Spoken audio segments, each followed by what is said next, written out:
Welcome from the Shed End podcast. Myself, TDOT, and as always, joined by Theo. How you doing? All good, thanks. And yourself? Not bad, not bad. The sunshine today. We're in the semi-finals. Yeah, I'm happy for once as well. So, um, as always, you can follow us on Twitter and Instagram from the Shed End. So please give us a follow. And obviously we have the YouTube channel as well now that's we're streaming live to, also on Twitter. So give us a like, a subscribe. Let us know your thoughts as well during or after we finished airing. And yeah, just let us know what you think. So let's jump straight into it, Theo. I think we need to go straight into, obviously, I've never celebrated a defeat as much as I think I have in a while. But let's talk about Chelsea progressing into the semi-finals, Champions League, 1-0 defeat against Porto. What were your thoughts on the game? Yeah, I mean, firstly, semi-finals, first time since 2014. It feels like uncharted territory for us in about the last 8 years or so. But yeah, as you said, I haven't celebrated a defeat in a very long time. The kind of last goal in the 90th minute was bittersweet for us. But I'm going to talk about Porto a bit first because I thought they were quite poor in the day. I thought they should have gone into the game, attacking with a kind of an attacking plan, which I don't think they had. Had they been 1-0 up at half time, that's when, as a Chelsea fan, you start to feel a bit nervy and a bit kind of scared for us to come in the second half. But I think I read that neither Chelsea or Porto registered a shot on target in that first half. So I think it was quite comfortable defensive displays from each team. I think Porto, I think they didn't bring their star man, Mehdi Taremi, on until about the 60th minute. I'm not sure why that was. Maybe he was injured. Maybe he was coming back from a suspension. So they wanted to kind of introduce him into the game quite slowly. But I think he had an instant impact. I think soon after he came on, he had that kind of bullet header that kind of almost caught Mendy off guard and kind of made Mendy stretch out to make that save. But other than that, it was relatively comfortable. I felt, great defensive display. I thought Pulisic and Mount were unlucky not to score. Mount had, I think, a chance kind of deflected over the bar, and Pulisic had a string of chances with some amazing blocks, I think, from Pepe and Mbemba, if I'm not mistaken. But overall, it was a comfortable performance. The goal at the end was one of those goals where you kind of just look up and think, that just happens once in a blue moon, So it was an amazing goal. To be fair, I think it came off his shin, but you've got to admire the technique kind of up there with the Giroud bicycle kick, the Bale one, and the Ronaldo one. It's a shame that, it's a shame. I say it's a shame for Porto, but I'm obviously very happy, but it's a shame God didn't have more of a meaning or more of a value to it. So vital now when you look back in that first game, in the first leg. Two players I want to highlight that I thought had a really great game were Jorginho and Pulisic. Jorginho was kind of the metronome in midfield. I feel between the two games on that night, so it was between the Chelsea Porto game and it was the PSG Bayern game. He was the player that registered the most passes and I think tackles in those two games. So I think he was very instrumental in midfield. And Pulisic, I think he was fouled the most times. I think this Champions League campaign in that single game, I think it was over 11 times. It's type of fouls that reminded me of Hazard in a way, players just coming left, right and centre, having a go at his ankles. So he looked really, really sharp. And as I said, unlucky not to get that goal. But overall, quite happy, I feel. So, that's kind of my main thoughts. Yeah, and I think I have to agree. I don't think we needed to take the game to Porto. I would have liked to obviously got a goal at some point. I think, it was always going to be a bit nervy whenever, if they scored a lot earlier than they did, it would have been a lot of nervy second half for us. But I think we were able to kind of still, hit them on the counter attack, which we did plenty of times. We had plenty of opportunities to score, like you've just touched on. I remember, I think it was Mason Mount laid it on the plate for Pulisic, and he wasn't fortunate enough to score. And I think Ziyech as well done exactly the same. I think it was kind of like a pass outside of the foot, brilliant pass from Ziyech as well. But I thought like you said, I think the fact that we had that kind of cushion going into the game, we were able to kind of allow Porto, and let's have it right. Porto definitely brought the game to us even before Taremi came on. They were still, making as much chances, and a bit of noise in our half of the pitch as well. So it was a nervy game for me to watch. I can't lie, but I was impressed. I was impressed defensively the way we were. It was very similar to the first leg. We dealt with a lot of what we needed to. There was still some sort of cracks that. I don't know whether. I mean, there was a point. I think it was Mendy trying to play out from the back, and I think it was Corona that was, again, was lucky that we didn't concede from that. But it's things like that sometimes, that I do, and I know as modern day footballers and goalkeepers, you're almost drilled into you to play out from the back. But there are times where I feel like, we don't always have to do that, and we can just get rid of the ball, get it out of our box. But overall, I thought we played really well over the two legs. I thought we played really well. Pulisic was amazing. I agree. He gets fouled a lot, and for me, maybe that's an impact to his injuries as well. The amount of times he's getting chopped down, and yeah, could be an impact to his injuries. But we've got to try and stay positive, stay focused for the next. I think this first semi-final, the first leg's on the 27th, I believe, which we'll touch on later. But I just wanted to get your thoughts on Jorginho and Kante, because I felt like, especially in the first half, Kante was everywhere. He was just all over the pitch, and especially for Jorginho as well. I know he had a bad game against West Brom a few weeks ago, but seems to have got that out of his system now.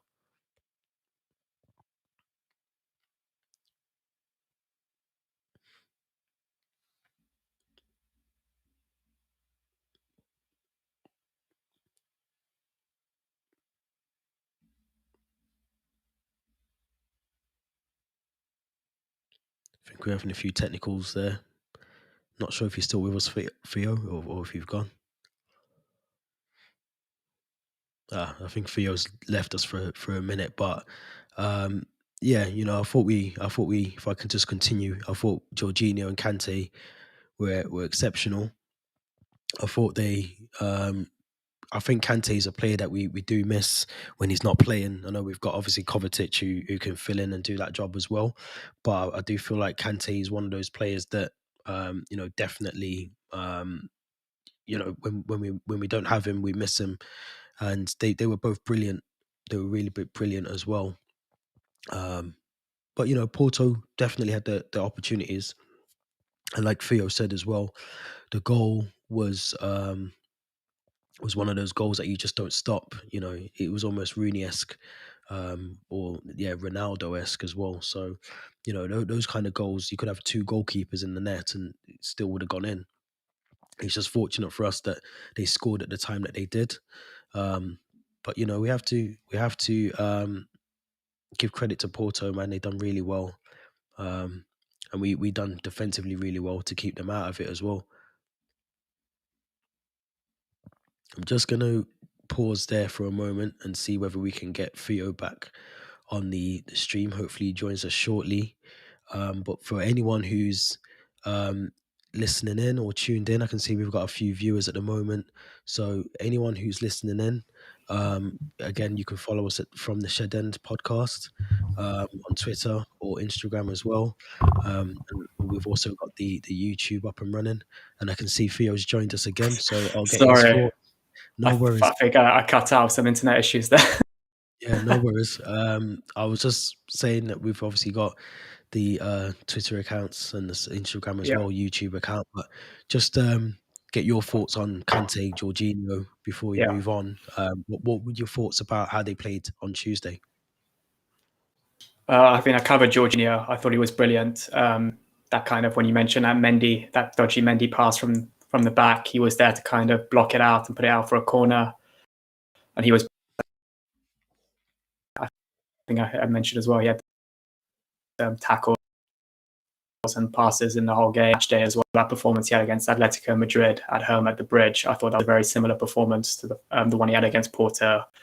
And almost looks back to his 2016 best. He covered every blade of grass on the pitch. There to intercept it, and even when he lost, he was there to win it back.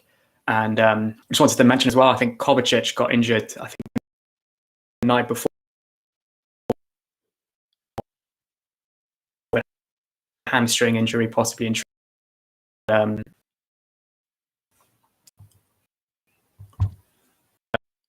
Yeah. hope you can still hear me. Yep. And Yeah, I can hear you. I would probably why Gilmore as well couldn't feature in add him in to the traveling squad.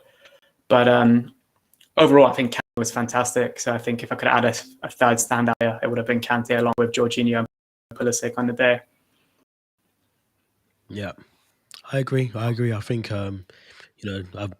while she was joining us, I was just talking about both of them and how well they played and how we miss Kante when he's not playing as well.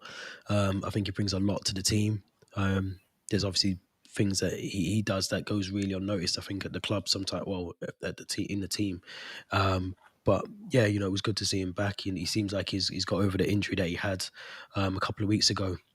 So it'll be interesting to see how we progress and we move on to the next. Well, I'm smiling because I'm happy against Real Madrid. I think it's let me get your thoughts first on how they played last night against Liverpool.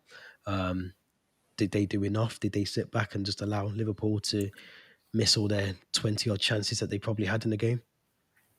I think the way Liverpool played was kind of how I expected Porto to play against us. And I think Liverpool, if they were a bit more clinical or prolific in front of goal, they could have they could have won that tie at Anfield, and they could have actually won, qualified to the semis. I think very early on they put the pressure or some chances from Salah and from Milner, which goes to show that Real Madrid and Sergio Ramos on the day in defence over the two legs as well, which arguably two of their starting defenders, their best defenders, if anything. But I thought they were brilliant in that first leg. Real Madrid. I spoke about them in the second episode of From the Shed End. I think Vinicius really impressed me, Asensio as well. But after watching them yesterday at Anfield, I think they don't really look like a full deal yet. I feel like they look back to kind of maybe the performances they put into the group stages, where they looked a bit shaky in defence. They kind of inviting a lot of pressure from the opposition as well. So I'm impressed with Real Madrid. I think it's going to be the hardest Champions League game up to date. But at the same time, I think if they do play like they did against Anfield, then there's a lot of there's a big chance for us to go to that game and actually kind of qualify and put in a decent result. I mean, if you look at the amount of times Courtois was called to action and had to kind of save some big shots, then it goes to show that there is a chance for us. But yeah, I think I'm more confident after watching yesterday's game for our chances. Yeah, yeah, and I think with any team, I suppose one of the key things you have to remember about Madrid, that they didn't play with Sergio Ramos. I think for both legs, Varane, I think is still out as well. Yeah, yeah, So they are missing key players as well, but that's no excuse. Um, I think they just didn't realize they could sit back, very much like we did on Tuesday. We didn't. When I say sit back, we didn't. We didn't have to. We didn't have to search for the goals. We didn't need the goals. Real Madrid didn't need the goals last night. They were capable of playing a defensive game, and I think Liverpool were just awful in front of goal. I think they were. They had enough chances to score. They had enough chances to bury that game, probably 3 or 4-0, and they just didn't do that for whatever reason. I think moving forward into our semi-final, because I think the first leg is away. So, if I'm not mistaken, but yeah, I think we need to just go into that game with the same belief that we did against any of the other opponents that we've played against. I think we haven't played Real Madrid competitively since '98. yeah, I posted this morning on our yeah. social account that '98 Super Cup. Before that, I think it was 1971. I think I think we drew both those games and we won against in the Super Cup. I think it was Gus Poyet who scored the winner for us then. So we and 98. I mean, without knowing what Real Madrid team we were playing then, I'm pretty sure it was a lot better probably than the team that they've got at the moment. So in some aspects, but I do feel like we've got every opportunity to progress to that final of the Champions League over the two legs. It'd be interesting if we can try and nick an away goal. Mm. Um, and I don't see why we couldn't do that. I think Benzema's going to be a threat. I think Benzema will be a threat for us. Vinicius as well. Luka Modric. Watched him play yesterday. Some of the things he does is very effortless, but it's it's crucial that he's there. So yeah, I think we over the 2 legs. I'll be surprised if we went out at this stage now. I think if you look at the teams on paper, providing that we can keep all our players injury free and um, we've got a full squad to choose from, I can't see why we can't progress and go to the final now as well. Yeah, I agree. I think you mentioned Ramos and Varane coming in will make it a lot harder for us to kind of get those chances maybe Liverpool had last night. But the other player I wanted to touch upon who could make his return to the starting 11 for Real Madrid is Eden Hazard. He's been Yes. out injured. He's been out injured for a while, but I think he's back in training. He didn't make the matchday squad yesterday, I think, or for the Clasico at the weekend. But Mm. he could feature against us, I think, end of April. And I think that's going to be. I was looking at his old Instagram post on yesterday on his account when he left Chelsea, and he kind of said, "Hope we get to play each other for numerous times in the Champions League because I want to meet the fans again. I want to play Chelsea again. I love the team. I'll be following your results." So I think he still cares about Chelsea. Obviously, he kind of he left on such terms. So I think it'll be really interesting to see Eden Hazard as well. Because as Chelsea fans, we don't really follow Real Madrid as much, so we don't get to see his performances.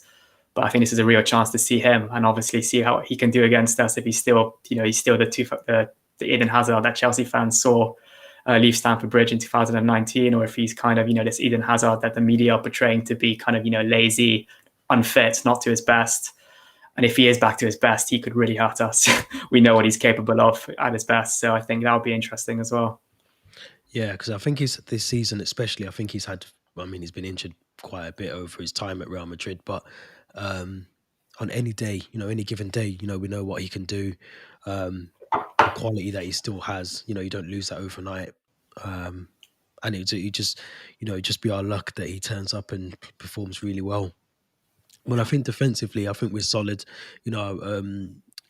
Even having like a Thiago Silva, an experienced centre back, Zuma's been playing really well. Rudiger as well. I think we've got enough there at the back to keep even Eden Hazard quiet. It'd be interesting. It'd be interesting. I wouldn't put money on him not scoring against us, to be honest, because I think he's, if he plays, what are the odds? He probably will score. But yeah, I think it'd be a bit of a rush to try and get him maybe for the second leg. I don't know how bad his injury is, but I know he's been out for some time now. So maybe for the second leg we'll see him. That'll be interesting. But yeah, I'm looking forward to it now. Yeah. Getting over the line against Yeah. Porto, knowing who we've got now again in the semi-finals. Quick question for you, I suppose. Out of the two, Liverpool, Real Madrid, who would you have preferred to be playing against in the semi-final? I think Real Madrid, honestly. I think anything can happen when two teams from the same league play each other in the Champions League, completely outside of their kind of domestic form. And I think I was watching Thomas Tuchel's post-match interview, and he said that, he doesn't mind who he wants to play, but he'd rather avoid Liverpool because similar to what I just said, anything can happen when two English teams play each other in the Champions League. And, often form is not put into, it's not kind of put into the question. So I feel Real Madrid will be the better option. And if it sounds terrible to say, but if we do lose, I'd much rather lose to Real Madrid than Liverpool, purely based on the competitive field, competition that we have with Liverpool, and obviously we know probably a lot of Liverpool fans ourselves, so it'll probably make it a bit slightly easier. So, but yeah, I think Liverpool on their day as well, they're good, they're very good, and they're slowly starting to regain some form. So I think Real Madrid. I'd rather play Real Madrid, so I'm happy about the result yesterday. Yeah, no, I agree. So it'd be interesting to see how we progress in the Champions League, but we've got an important game on Saturday. A big game, FA Cup semi-final. How do you think we'll do? What's your thoughts on playing Manchester City 5:30 on Saturday, FA Cup? Yeah, I think this is a good time to be playing City. They played last night. They may be tired. To that, they haven't been performing as well as they have over maybe the 5 months of 2021. I feel, that the two legs over Dortmund haven't really inspired me of confidence with how City have played in a way. They haven't looked at their best. They looked a bit weaker defensively. Unlucky, Dortmund unlucky if anything. Of that Bellingham disallowed goal in the first leg, and also that performance they put up against Leeds last weekend. Leeds were 10 men, and they never really looked like they would score. They looked a bit, almost scared to kind of, try to like really kind of get that. So I think this will be a good time to play. But obviously, see, they probably have the best squad in England, best squad in Europe, if anything, best manager in the world, possibly. I think it'll be a really interesting tie. I think both teams will heavily rotate. I think their squads, they've got Champions League semi-finals in the back of their minds. They've got City probably want to get the league wrapped up quite early, whereas Chelsea have quite an important game against Brighton the following week. So I think both teams will rotate quite heavily. But I think it'll be a very interesting game. Again, so it's one of those games that could go either way. I'm excited to see this Thomas Tuchel's Chelsea against City. So I think if we can get a decent result against City, these players will become really confident and think if we can beat City, we can beat anyone. We can beat PSG in a final. We can beat City again in the Champions League final. We can beat Real Madrid possibly in the semis before that. So I think it'll be a huge kind of like huge test for us, if anything. Wembley as well. Some of these players will be playing at Wembley for the first time, I believe. So it'll be interesting, really interesting. And I think it'll be kind of, similarly to how the previous Thomas Tuchel games have gone. First 15 minutes, I think, will really determine whether, which team is hungrier for this game, which team is kind of, got the right game plan defensively and offensively to kind of, get the result. But I'm excited for that one, really excited. And obviously, FA Cup, as much as I'd love to win it, I'd much rather get top four and a Champions League kind of final place. So it would be a big blow if we don't win. But at the same time, if it means focusing on the other two tournaments, then let it be. But I do think if we do Leicester or Southampton in the final, that's when you start to think, okay, we can win this now. So yeah, excited for that one. Yeah, it's going to be interesting because I think there may be some changes, especially to our squad. I think from what played on Tuesday, not major. I just think maybe we touched on a few weeks ago about Olivier Giroud. He hasn't really played the last couple of games. I know he came on Tuesday, but it was quite late into the game, I think. Be interesting to see if he starts. I think that'd be a big game. I was on another podcast early this week and was talking about how Giroud's one of those players that can just change the game for you. He knows where the back of the net is, and he's proven that multiple times for us as a Chelsea player, but also in his previous time at Arsenal as well. So I think going into these kind of games, you do have to think about just that game rather than trying to think forward. I think we play Brighton on Tuesday. I think it is after Saturday. So Yeah. Thomas Tuchel doesn't think, let me rest a few players. We've got Brighton. We've got to go put all the the eggs in one basket and just try and get past City. I think we can do it. No, I say this every time we record. We can always do it, but no team's unbeatable. Leeds beat City at the weekend, just gone. So no team's unbeatable. I'd expect a totally different game from City. Sorry, on Saturday, just because of what's at stake. They want that quadruple. They still want to do that. Yeah. They're still in contention of doing it as well. So I think that, they're going to be up for it. But I suppose in the back of our minds, you touched on it just then before Leicester or Southampton, you go into that final. If we beat City, you kind of think the form that Southampton have been in this season, the form that Leicester are starting to show now, we have to be favourites to win that if we can get to the final. So that would be my bargaining tool for the players. Get past City. We're almost have one hand on the trophy, but I do agree with you. If we go out of the FA Cup, it does mean that we've got to solidify that top four. We've also got to try and push on and try and get to the Champions League final, if not win the Champions League as well. Would you make any changes as to the squad that started on Tuesday on Saturday's game? What changes would you potentially make if you was going to make any?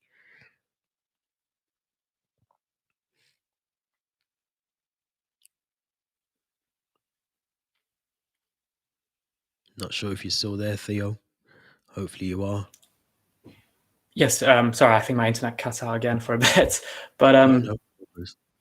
but yeah, I agree with you. I think Southampton obviously not in the best of their form, Leicester not in the best of their form. So it's the type of final where anything can happen. I mean, particularly not anything can happen, but more like Chelsea or City would be the favourites in that final. Changes for the Saturday, I'd have, as you mentioned, Giroud up front. I think he's a player, as you said, he can kind of get a goal out of nothing, and he kind of he's still got a point to prove. I think both for kind of manager. Thomas seems too convinced about him, but also possibly I don't think he'll stay another season. That ends this summer, so he wants to have a point to prove as well to whatever team he'll be joining in the summer possibly. So I'd start with Giroud. I'd like to see Werner back in the team possibly. I think he's been out of action for I think the last two Yeah, matches. I was quite surprised actually we didn't introduce him earlier against Porto because I think when they were a bit fatigued, a player like Werner is perfect to kind of get them on the counter attack with his pace. So yeah, I thought that yeah, was a bit of something I thought Thomas Tuchel should have maybe done, bring some substitutes on a bit earlier, possibly to really kill that game off.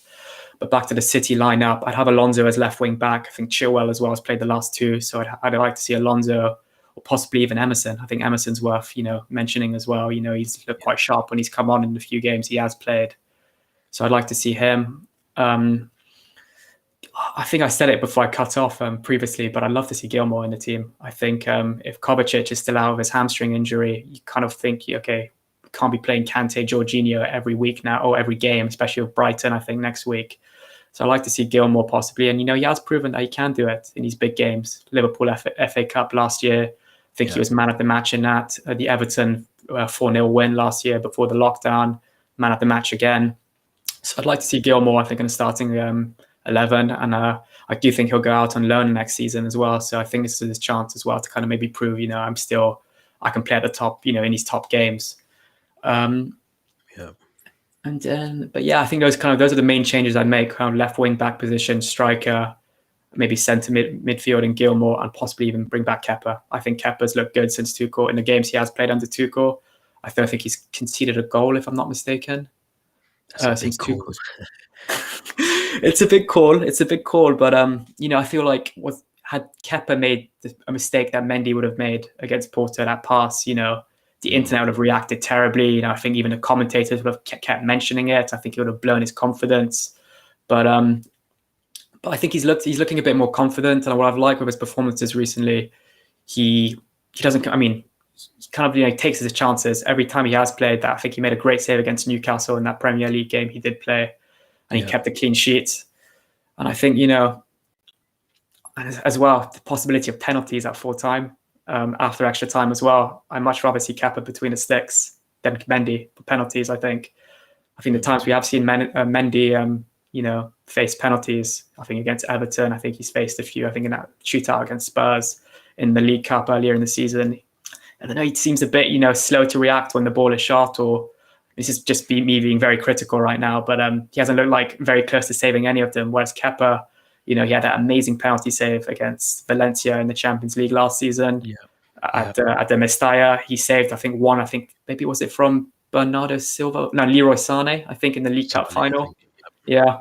So I think I'd like to see Kepa start, and I think I still feel like he's got a lot of criticism, but he's still a top keeper. I think he's looked a lot better and he looks a bit rejuvenated and confident since Tuchel's arrived.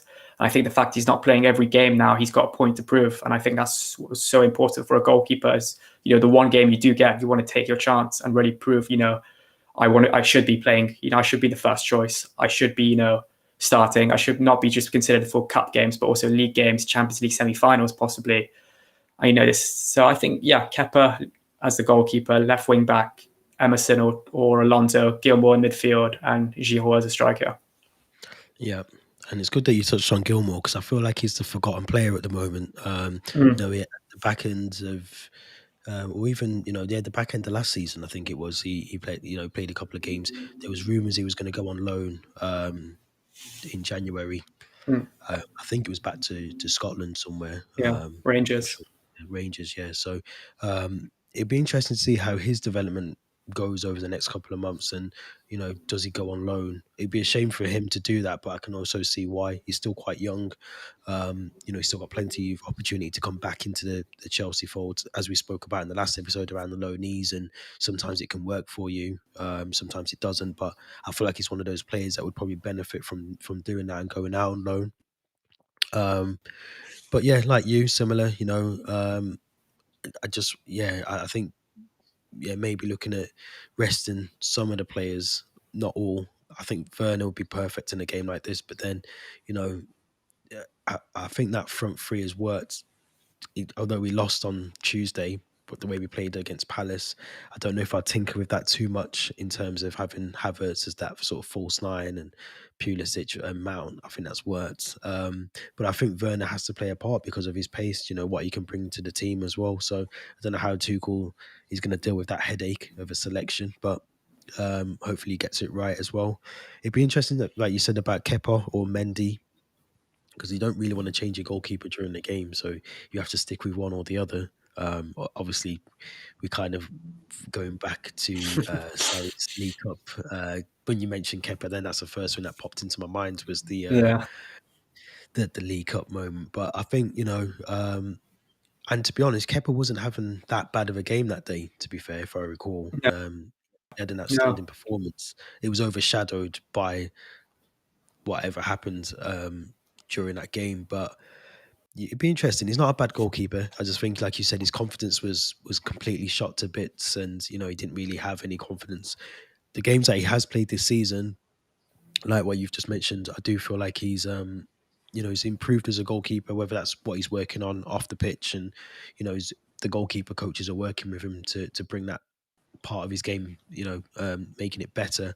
But yeah, it'd be interesting to see. I'm confident, as always. Semi-finals, any kind of knockout games can go either way. They can, providing we have a really good solid 10 minutes, a nice comfortable. We get into the game early, no silly mistakes.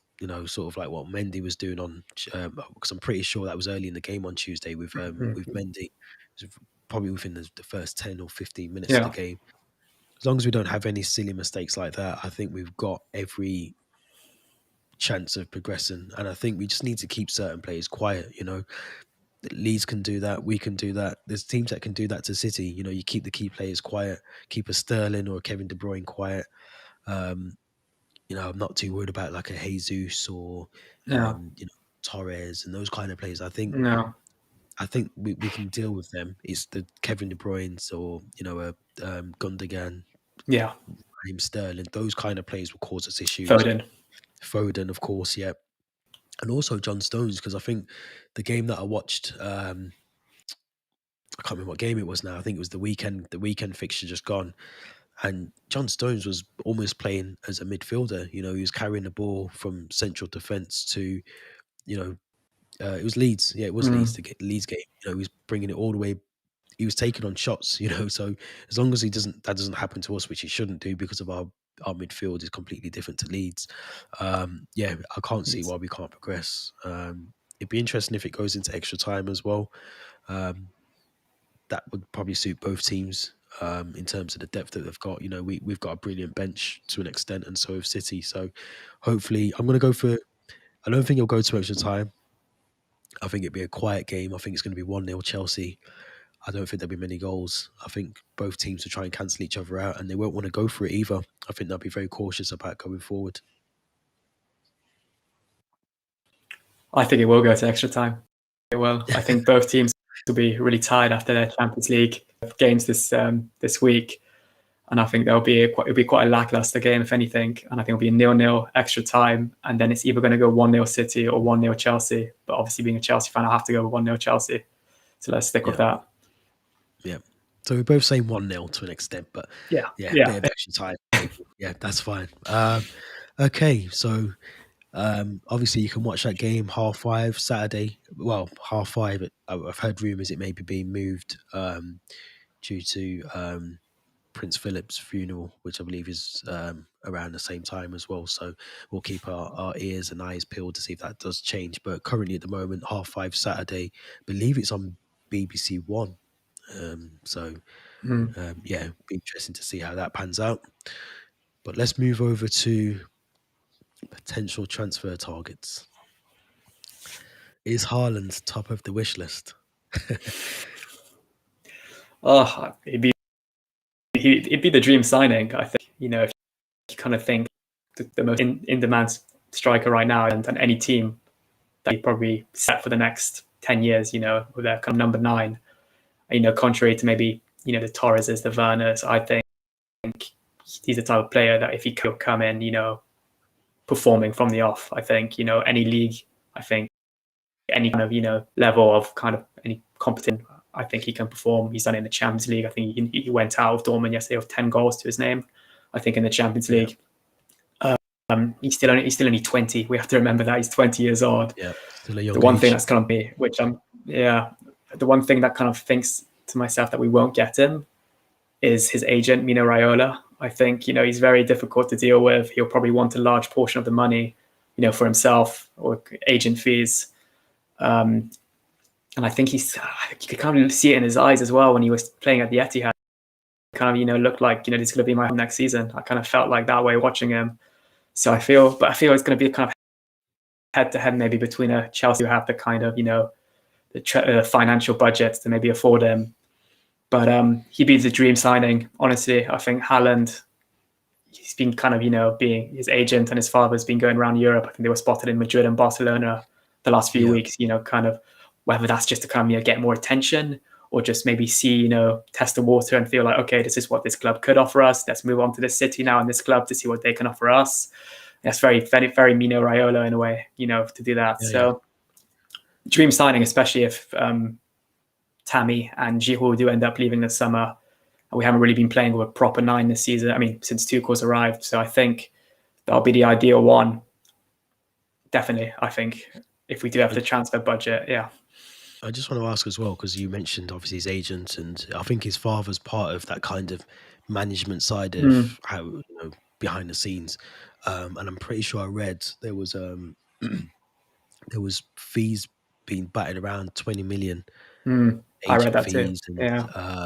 I can't remember how much. I'd have to go back and read it, but I just don't know if City would pay that. And we are stupid enough to pay that for Haaland. We would do that as Chelsea. United, would you rule them out? Would you say United wouldn't be anywhere near there, or?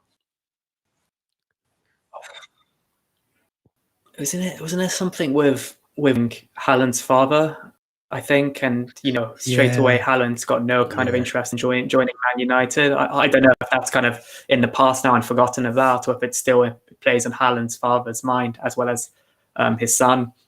But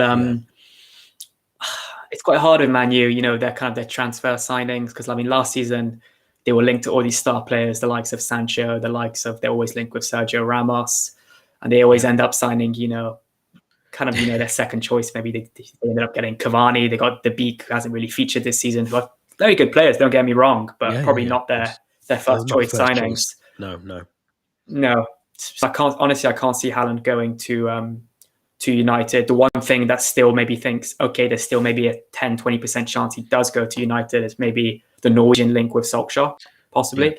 Yeah. I think that could maybe play a part, but otherwise, not really, no. You mentioned as well that we haven't been playing really with a proper out-and-out striker. One of the players that has been linked with us is Sergio Aguero. What are your thoughts? I was going to say, yeah. He was probably the second player I was going to mention now. I think I'd love to see Aguero be at Chelsea. I think he's a player, even when he was playing at City, Chelsea fans always wanted, particularly when we were linked with him. I think that year we ended up signing Torres, I think around 2011, 2012. He was always that player, when he was at Atletico, we were always linked with. And I'd love to see Aguero at City. I think he's quite injury prone, but, same age, around a bit younger than Giroud, I think. So if Giroud does end up leaving, and we want kind of, an experienced number 9 who can come in, play those big games, especially if we do end up kind of, having these great Champions League campaigns. You'll want players like Aguero who have that experience, who can, any opposition they'll be willing to face, and they've proven goal scorer as well, Golden Boot winner.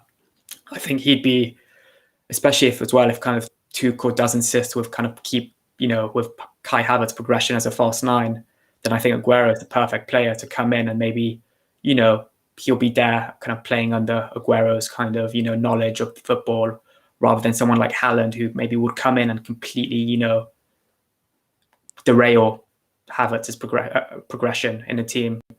So I think if I could choose, maybe save some money, go for Aguero, and keep playing Havertz, and maybe persist with Werner as well as a striker from time to time. And let's not forget Tammy as well if he does stay. Yeah, and that was what I was going to say. I think if Giroud does move on, which is looking more likely, that's going to happen. That's going to be the case. Um, what better replacement than Sergio Aguero? Proven in the Premier League, like you've just reeled off all his accolades there as well. So he's someone that I think has always admired Chelsea from a distance. He's Mm-hmm. always had good things to say about the club. I'm pretty sure, he's used to living in Cheshire, which is, Yeah. moving to London would be it wouldn't be a shock to him. If anything, it'd just be like for like in terms of the lifestyle that is there in Mm-hmm. London as to what's in Cheshire. So I don't think that would be an issue. He might not even Yeah. move. He could just, travel back and forth as and when. Um, I'd love to see that happen. I would. There's been solid sort of noise around that transfer, so I can't see that it's just speculation. I'm pretty sure he's going to want to stay in England and probably go. I'd assume maybe at some point maybe go back to Argentina, maybe a bit later in his career, but he's probably not ready and not finished with the Premier League yet. So, what better replacement to have? I just wanted to ask you as well around some of the other areas that we potentially need to look at in the summer. Do we need to consider obviously the goalkeeper situation? We still haven't really sorted that out. Yeah. Is there any other No. areas that you think we'd need to look at, and say, well, we're a bit weak in that department. I'd like to see that player brought in. I think you mentioned. I think we have to remember Mendy's 29 now. I think he turned 29. I think in March. Yeah. He's a great goalkeeper. Don't get me wrong, and he's really kind of helped us this season, particularly when we had kind of those goalkeeper problems last season. But whether he's our long-term kind of solution, I'm not too sure. So if we do end up kind of going in for a goalkeeper this summer, I'd look at Gianluigi Donnarumma from AC Milan. Yeah. I think his contract's expiring this summer. He's been first choice at AC Milan since he was 16. He's now 22. He's got over 200 appearances to his name for AC Milan, so which is very impressive for a 22-year-old. Oh yeah, And definitely. he's now kind of first choice goalkeeper for the Italian national team as well. So I think if you get a 22-year-old goalkeeper of the level of Donnarumma, I think we're set for the future in a way.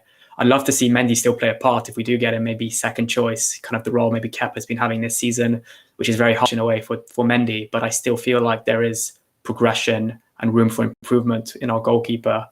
And I think Donnarumma is one of those amazing players that could come in young, young but experienced, as I said.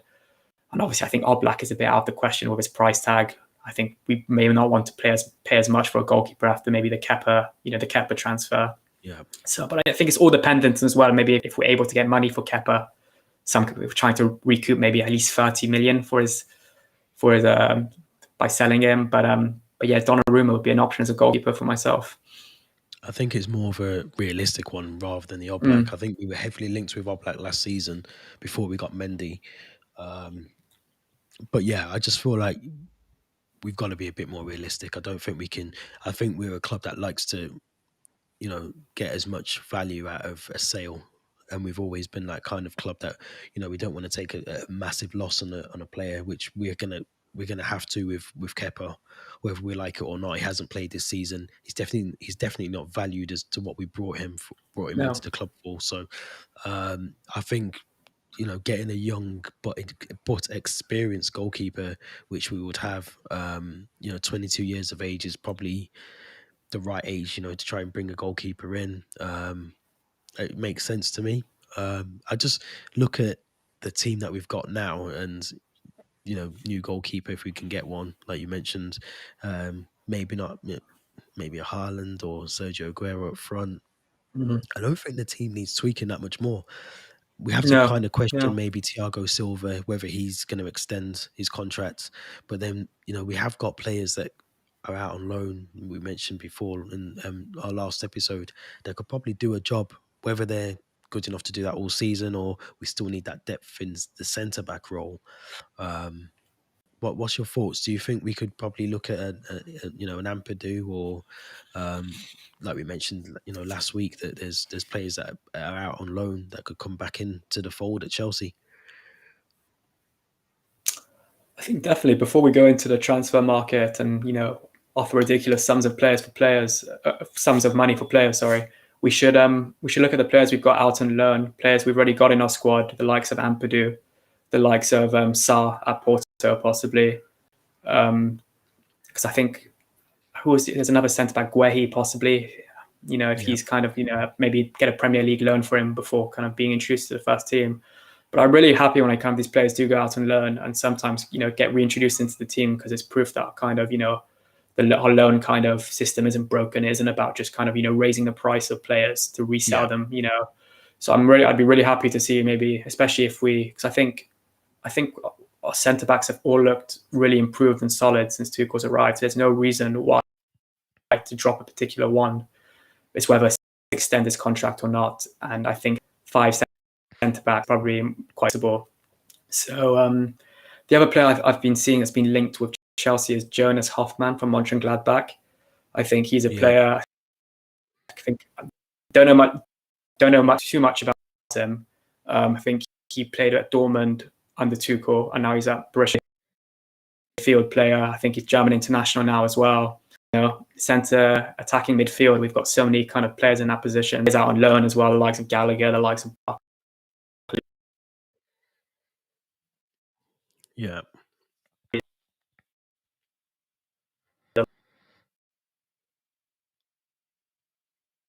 yeah. I think we may have lost you again, Theo.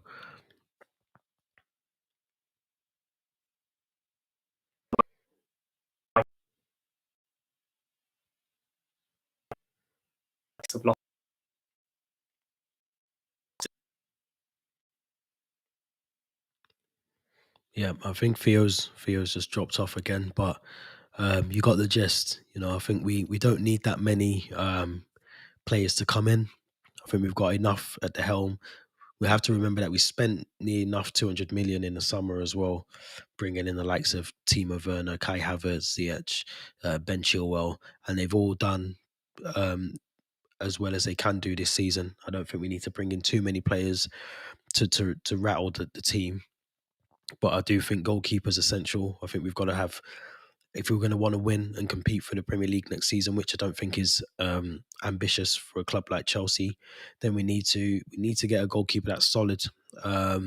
Mendy's obviously a lot better than CHEPOR, but that isn't saying a lot. I think we need to get a proper goalkeeper that can um, give as much confidence as Mendy, but if not more as well. And like Theo said, Donnarumma from AC Milan is probably the best target and option that we're going to have as well at the back. So yeah, let us know your thoughts if you agree or disagree with that. Be good to hear from people. I know, like I said, we've got a few people watching us live at the moment, but you can always let us know afterwards as well. As mentioned earlier, you can follow us on From the Shed End on Twitter and Instagram. You can also follow us as well on our YouTube channel as well. That's also From the Shed End. So, yeah, sorry, Fear, you were saying. Sorry, I keep cutting out. Really bad internet issues today. I'm not sure what's happening, but yeah, I just wanted to No, say, it was fine. look at our loan players before kind of going into the transfer market to spend the big money. Yeah. Yeah, and I think like I was just saying beforehand, we don't need too much to rattle the team as such. We don't need it to be massive overhaul of changes. We've got, like I was saying before, we've spent a good part of 150 to 200 million in the summer just gone before. We've got some quality players there. They're all at a good age. They're all, of an age where we can develop them as well. We've got plenty of loan options out there as well. But I just think the goalkeeper is the one that I look at, and I think Mendy's a good goalkeeper. He really is. He's a good goalkeeper. He's a good goalkeeper because of what Kepa was before. and that's that. I don't want that to be too critical of CHEPOR. So saying Mendy's a good goalkeeper, it doesn't mean that he's the best goalkeeper that we No. have as options. And I think we need to address that in the summer. I really do. Even like I said, Tuesday against Porto, there were still signs that he's not comfortable playing out the back. And I've watched him in the Premier League do the same. He's not always comfortable playing out from the back. And in modern day football, that's what most teams are doing. They're playing out from the back.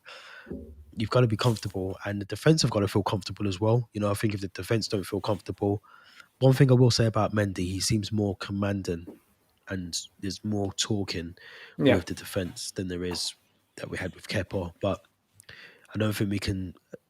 Is he the best of the worst? Is that too harsh for me to say that about Mendy? No. I don't know. But yeah, definitely. I think particularly when we saw that West Brom game as well. I know we were 10 men. I know they were attacking. They took their chances. But I'm looking at a couple of those goals and thinking, can Mendy be doing better? This is me Yeah, being very critical of him. And that mistake against Porto, luckily we got away with it. But even that penalty he gave away at Goodison Park, you're thinking you don't need to be doing that. But this is me being very critical, and I think I am, saying when we had Kepa last season, this is a huge improvement, like you said as well. It is an option, maybe. I think maybe possibly another season, but it's kind of with Mendy as our first choice. But it's whether we want to, look at Donnarumma that I mentioned on a free this summer.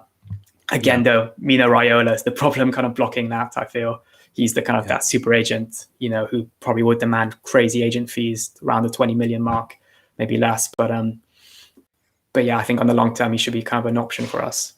yeah. No, I agree. So another interesting week for Chelsea. Obviously, Porto, we lost, but we all celebrated, I'm sure. We've got an interesting tie or two legs coming up against Real Madrid, which we're both confident that we can progress and hopefully get to the final. Be interesting to see the other leg as well. I think that was some who can we get in the final? I suppose we can talk about that in a few weeks. Interesting on Saturday. And yeah, looking forward to Saturday's game now. We've got obviously a big game, Brighton, I think on Tuesday, Tuesday evening. So that's another key game, which we'll cover in our next episode. As mentioned a couple of times, you can follow us on From the Shed End podcast.